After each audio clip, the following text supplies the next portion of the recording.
chăm tao hăng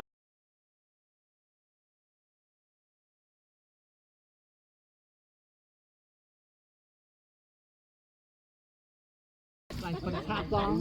ngồi đó đâu hà thằng này bên xuống mớ thằng ngút thằng có bà nước cái sinh ra ba tao lệ nha lăng lệ nha họ ta khó bia lệ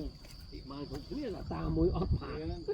thì hiến cái này ai khóc tí tắt lên hấu lên lên là vô mà rồi giá đây giá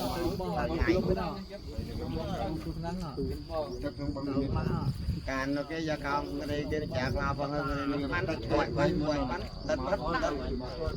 phía lên phải con thấy không ai nó thấy em thấy em thấy nó thấy phân thấy ông mà thấy ô thằng cái chỗ đó luôn mà thấy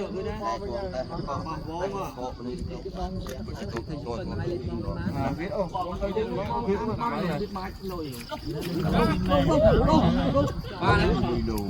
đấy ngạo tuột thôi cái này mà này ôi ra phi cái lan mò ấy đi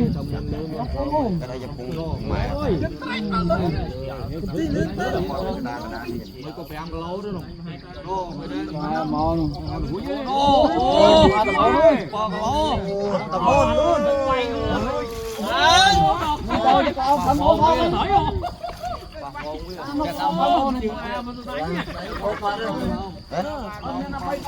Bom nó bay luôn.